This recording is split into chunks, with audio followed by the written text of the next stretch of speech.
Hello and welcome back to Bible Wits Bible Corner. Today we're going to be reading Acts chapter 7 verses 26 through 34. So, another long reading, bear with me. And on the following day he appeared to them as they were quarreling and tried to reconcile them, saying, "Men, you are brothers, why do you wrong each other?"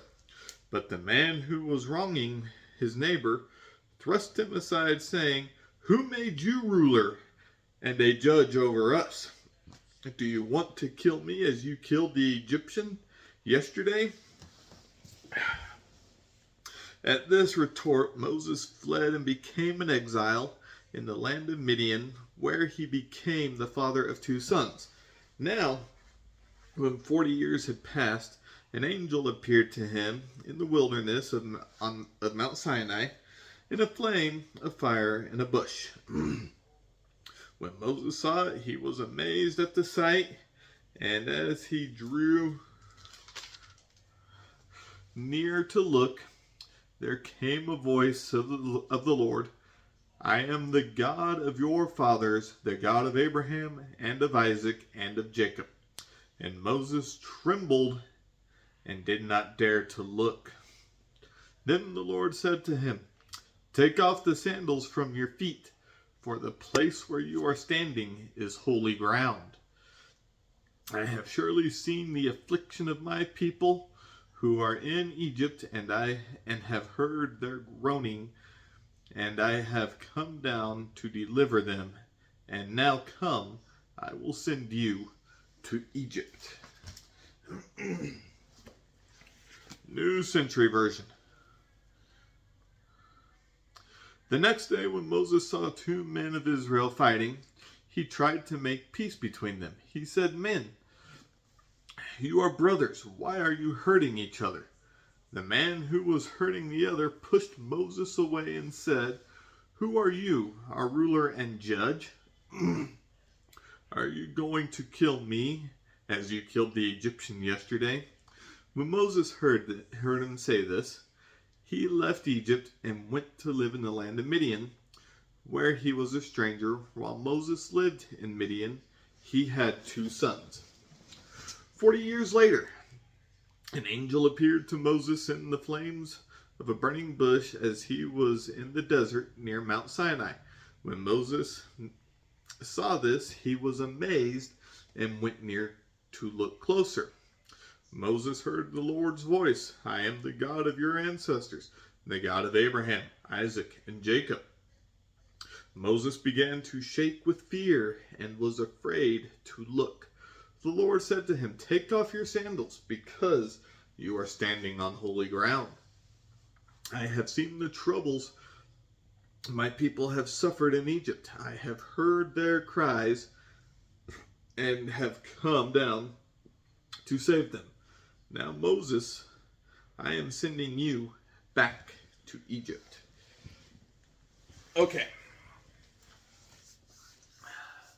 So, recapping again, and we're recapping in this sermon from Stephen, the entire Genesis story, and even into the book of Exodus.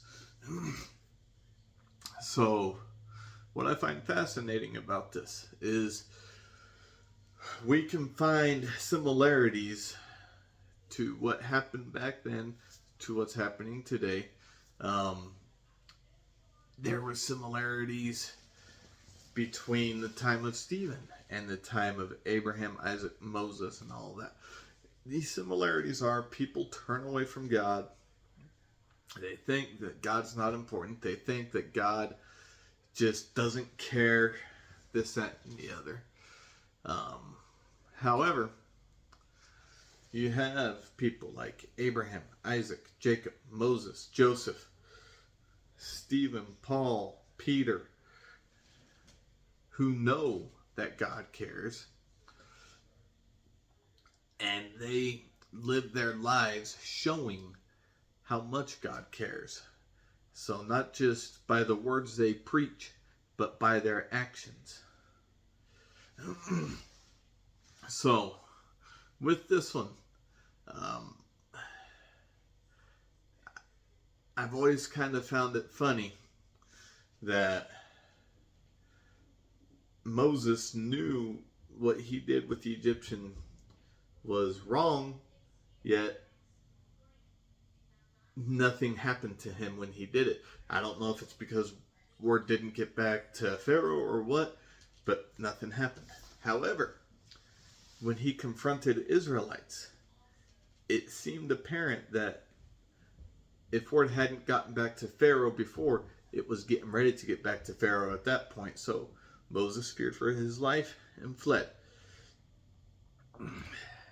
Christians today fear for their lives. Christians in the time of Stephen and the 12 apostles feared for their lives. Do we flee?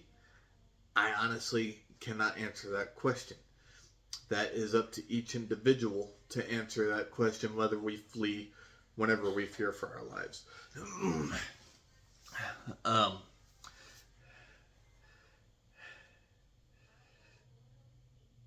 I'm going to repeat a theme that is very prominent, at least to me, in this chapter. We have to be bold in our faith. We have to be bold in bringing Christ to others. So I hope you find encouragement in this, and I hope you have a wonderful, God-centered day.